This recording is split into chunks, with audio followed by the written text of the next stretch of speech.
It's a quick show, so you're just going to hear Chadthemark talk about the Cincinnati Bengals because, say it with me, the Bengals are in the Super Bowl. And I'll try to talk about the other stuff too. This is the We Don't Know Sports Podcast. Stay tuned.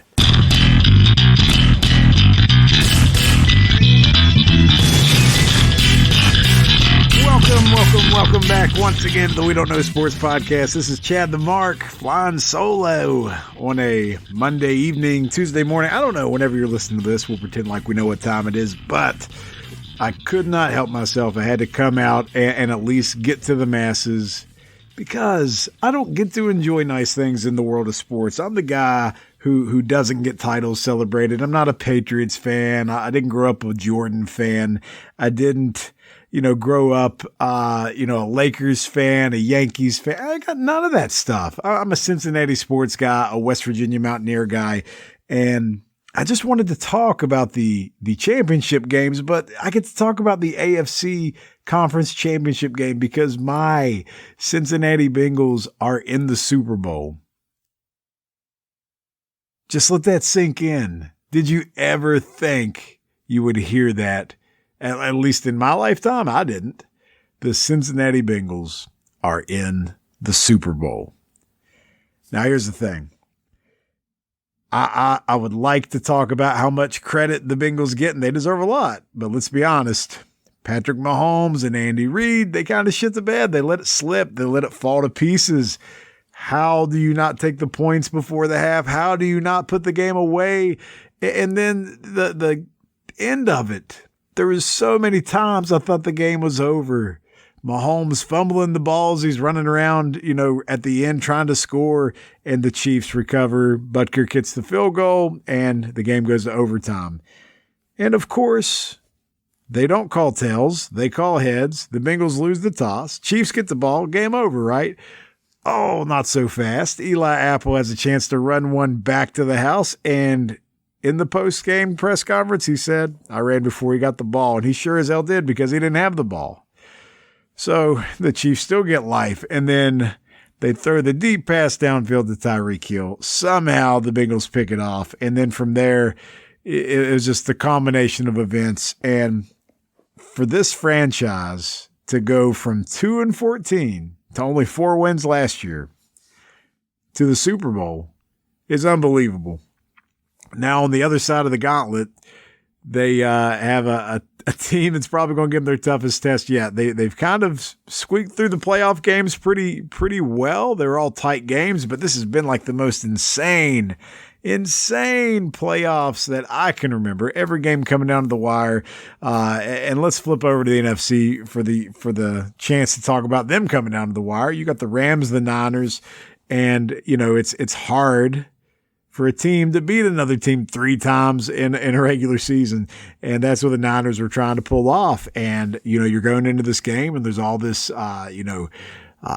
storyline building around Jimmy G. Like they're ready to move on from him because they drafted a quarterback this year, but he just found enough in the tank to kind of get some wins this year, and they made the push to the playoffs, and they've been playing the best football of probably any team out there. I don't think that's even debatable. The Niners coming into the postseason, nobody wanted to play them. So they smack Dallas around, which, to the masses, very enjoyable. And then they go and absolutely just play a dogfight of a game in Lambeau and send Aaron Rodgers away, perhaps for his last time ever in a Packers uniform. But then here you are. You're playing the Rams and you're playing in LA, but guess what? It kind of feels like a home game for the Niners. There was a lot of Niners fans in SoFi, and the Niners had every chance to win this game, but let's be honest, Jimmy G didn't play well. And they had a chance to win it at the end. And what happened happened. It's a bad situation. They're already getting negative yardage. It's 3rd and 15. And Jimmy G makes the scramble around and the weird dipsy-do. I'm going to throw the ball, just trying to make a play like it's 4th down. Only it's not 4th down. It's 3rd down. And, intercepted, ball game over. And, for all the momentum that guy built, I think now, if you're looking at the season as a whole, it's not enough, right? Like, it's kind of like you had to go to the Super Bowl or you're done there. And the Niners, as good as they are, if they dump Jimmy G's contract, that's like 20 to 30 million more dollars they get to spend on that defense, on those pieces they might need on offense, if they can even just hope Trey Lance can be a marginal quarterback. Like, he's just got to be as good as Jimmy G, right? I mean, we're not asking him to be top 10. Just do something, just do enough, and the Niners could be right back in the thick of it. But we talk about quarterbacks facing pressure. Like, what happens if Matt Stafford doesn't go to the Super Bowl with the Rams? Like, isn't that what we were told all along, that Stafford's coming over and he's going to take them to the next level? And, if they didn't even win a playoff game, then you could say that they were better off with Goff, right? Because they won one last year. But, man, Lions fans, they got to be rejoicing everywhere. We had something up on the page earlier today. The closest that Detroit will ever get to the Super Bowl might just be this year, with Eminem at the halftime show and Matt Stafford rocking it for the Rams. But the Rams found a way. They get in there. And now you have this Super Bowl matchup that you get a tale of two tapes. You have one of the best, probably the best defensive front in all of football, anchoring an incredibly talented defense with great secondary play, against possibly the worst offensive line to ever make a Super Bowl. And to be honest with you, when you look at the Bengals, they have really two lines. Their left side of the line, pretty decent. The right side of the line, about like high school AA or AAA level, like not real good. And that's going to be who you're going to put up against Aaron Donald and now Von Miller. Like, I see that as a nightmare scenario unfolding. And a lot of people were like, well, wouldn't you rather play the Niners? Well, that defensive line wasn't much better. So I'm sure I haven't even looked at the spreads yet, but I'm sure the Bengals are a heavy, heavy underdog in this one. But you know what? They've been that all along. So we'll see if they can show up and show out and actually have a good game. But the circling back to the Bengals, Joe Burrow, like he's got ice water in the veins. He's just playing out right now. And there's certain things in football that just aren't measurable. And Burrow is kind of showcasing that right now. Like, he can make a lot of the throws. He's a good player, but man, like when you believe in a guy on your team and it can impact the entire squad and you see it change, that's kind of what's happened here. And the fact that it's happened so soon is just remarkable. Like, I don't even know what to even think about all that. So the fact that they're just here with house money at this point, power to them. The Bengals are in the Super Bowl. I mean, just say it again, this time with feeling. The Cincinnati Bengals are in the Super Bowl. Man, I get chills just thinking about that. I know some of y'all don't care, but I'll tell you what, this is kind of an awkward thing for me. I've met more Bengals fans over the last 3 weeks than I ever have in my entire life. Like, where have they come from? Like, were you around during the Achilles Smith years? Were you there when David Klingler was there, when we had Kajana Carter blow his knee out and we drafted Big Daddy Dan Wilkinson in the first round? Like, I remember the 90s. I remember when Carson Palmer was there and we were trying to decide if we want to play John Kitna or Carson Palmer, and we set Palmer for a year and it turned out to work, and he blows his knee out in a playoff game and the Bengals just couldn't ever win. And now all of a sudden, man, it's kind of cool to be a Bengals fan. I never thought I would say that. I almost wore it with a badge of honor. I'm uncomfortable about all these things. But I got to say, the Super Bowl, there's no chance it lives up to the hype of the playoffs so far, though, right? I mean, we had incredible game after game. Like, every game from the divisional round on was just must-see TV. And we saw the clips of the ratings, like NFL rating TV viewership is through the roof this year when it comes to playoffs. So, like, everything's coming up NFL right now. And, the extra week this year. And now, we get playoffs, with an extra team. Like, it's just, more football is never a bad thing. I wish college football would pick up on that and expand their playoff, but that's an argument for another day. But the big takeaways out of the weekend for me is that the Bengals did come from behind, but the Chiefs blew that game, and that's fine. If the Chiefs blow a game, you got to be ready to take it because they probably are their most dangerous opponent is just beating themselves, So we'll take that. The Niners have a statement where they can officially move on from Jimmy G, and I don't know if that's necessarily going to be for the better. But, we'll see what happens. They're going to have more money to throw around there. So let's see if they really believe in Trey Lance, right? Because that's what's going to be the difference maker. And then, the Rams, they cashed in on Matt Stafford this year. They did everything that they wanted to. They got back to the Super Bowl. And now we have a Super Bowl of two teams that haven't won in 20 years, so we're going to get a new Super Bowl winner for the first time in forever. I know it seems like the Rams have at least been competitive late, but they've only been to the one Super Bowl since Kurt Warner was there. So that was just recently, and that was the Jared Goff team. So the Bengals also being there have not been to the Super Bowl since the 1988 season. And, I'm kind of bummed out. We missed out on the reunion rematch with the 49ers. And if the Rams ultimately prevail and the Bengals lose, I'm just going to blame it on that aspect that we didn't get the game we deserved in order for the Bengals to exercise the true demons that had to be against the Niners. But that's okay. Just glad to be here. And, I was ballparking the price of tickets. And I don't know if you guys have ever really paid attention to like how much a Super Bowl ticket costs, but to just buy one online like StubHub or Vivid Seats or wherever, anything like that. I mean, you're looking at a cool $5,000, and that's like for the worst seats you could possibly find. And I think it's amazing that they've priced these tickets out so high. And maybe that's the secondary market. Maybe that's how it's StubHub and all that stuff. But, like in college when they have the bowl games and they give like an allotment to the home schools to sell, why can't we get some of that? I will say I did see the city of Cincinnati had given Monday after the Super Bowl off to the entire school district.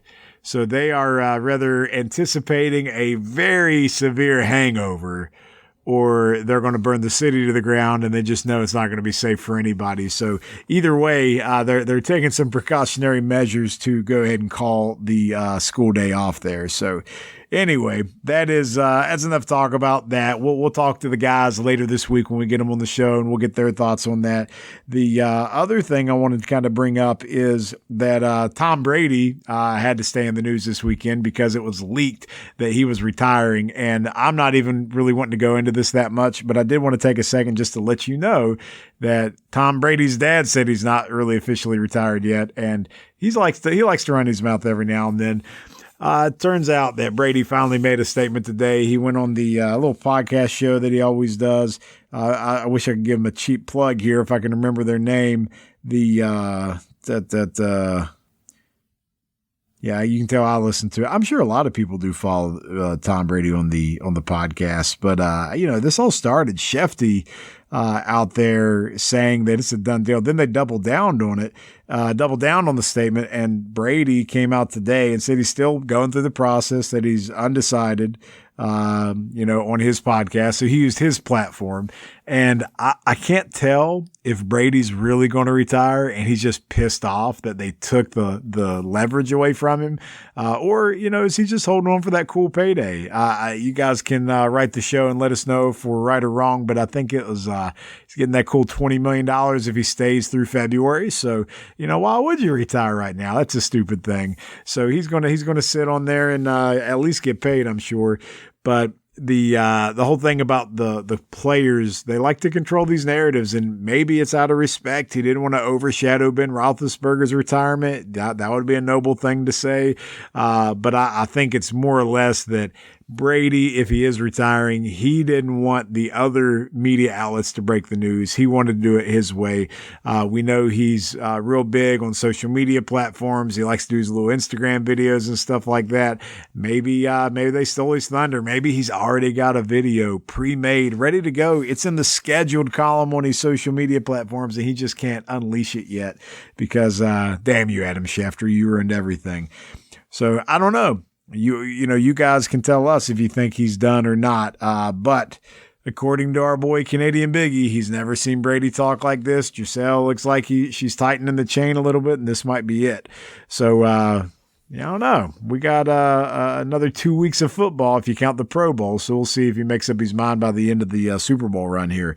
The other little bit of news that came out today, Josh McDaniels is a head coach again, and Josh McDaniels is going back to the AFC West, but this time he is not going to the Denver Broncos, and as far as I know, he is not signing Tim Tebow to be his quarterback. So it looks like Derek Carr and the Raiders are going to have a new guy at the helm, and it's not even just McDaniels. They're bringing over director of player development, I think it was. I can't remember exactly what it is, but the new GM is also coming from the Patriots tree there as well. So you're getting McDaniels to come out, and he's got somebody with him that, you know, hopefully he's comfortable with. They have some same ideologies, and they're going to kind of fall in line. And the question you got to ask yourself is, how much has Josh McDaniels grown since the last time he was a head coach? And let's be honest, we've seen a lot worse head coaches in our time since he last walked the sidelines as the main man. I mean, we've had other people come and go that have even gotten multiple shots. And McDaniels has turned into that guy that we wondered why he wasn't getting multiple shots. He just quietly stayed in New England. And then there was that 1 year where Indianapolis really wanted him, and he said he wanted them. And then he changed his mind, and I think everybody thought he was just going to stay in New England until the hood just called it a day, and he said he was on to retirement. But that's not what happened. Now he's going out to Vegas, and he's going to work for Mark Davis and the Raiders. And, they overperformed from what all, outside eyes looking in thought the Raiders would do this year. So maybe, this puts them right back in the competitive balance. Now that's a tough division. Everybody's good, except for the Broncos. But, if the Broncos rein in Aaron Rodgers, man, do you really want to be a Raiders fan right now with all that going on? You got Herbert out in Charger land. You got Mahomes, who's always going to be dangerous. And what if Aaron Rodgers gives you 1 or 2 more years in Denver from Green Bay? So we'll see what happens there. But I think all intents and purposes, when you just measure the hire, I think it's a good hire. I was talking to Mr. Brown earlier. He stands behind it. There's a lot of candidates out there you could look at, and maybe that's the right guy for the job. But you know what? Time will tell. What comes down to it is just how much you win. So that's going to be the deciding factor there. I think as we go around the rest of the league, it's still amazing that Byron Leftwich hasn't gotten a job. The Jaguars apparently might have screwed the pooch on that one. We're not really sure what's happening there. The Saints were interested in Leftwich, but maybe they're not. The whole drama behind this, the Jaguars have a chance to end some of this nonsense and drama that they've created over the hiring of Urban Meyer. And, you know what? The Byron Leftwich hire would be a home run for most people. And yet here we are still talking about it. But I guess when you kind of tell the guy who's giving you a job interview that you want him fired, and the GM there, then that might be part of the reason. But you know what? He's going to be patient and see what happens. So, I don't know. Maybe it's Balky. Maybe it's Leftwich. We'll see what happens in Duval County down there. But, guys, I just wanted to let everyone know that, we're going to try to do a few of these a week just to kind of touch base with you guys, hopefully give you something on your morning drive, your morning commute. Because I don't know, you might have got so caught up with the Tom Brady stuff, you might have forgot that he actually hasn't retired yet. It was just the media outlets reporting it, and he came out and refuted it today. So if you missed that, I'm here to help you out, brothers and sisters. I'm here to help you just enjoy sports a little bit more. The best part, though, is we get to enjoy the Cincinnati Bengals and Who Dey Nation going out to SoFi, playing the Rams at home. This is nuts. So this is the second year in a row we've had a home team in the Super Bowl. So tell me that's not scripted. I don't know what else to say. I'm not too disappointed about it, though, because I'm just glad to be there. The NFL season winding down. And we'll probably not cover the Pro Bowl very much. I was getting blown up on my phone today about all the notifications of Pro Bowl alternates because, surprise, there was like 30 players that decided they didn't want to play in the Pro Bowl this year. So we got a lot of guys bumped up. And you know what? If it means you get a little salary incentive because you made the Pro Bowl, and so be it. Power to you guys. But, enjoy the rest of your evening or your morning whenever you're listening to this. This has been Chadthemark from the We Don't Know Sports podcast, and we'll see you next time, ladies and gentlemen. Bye-bye.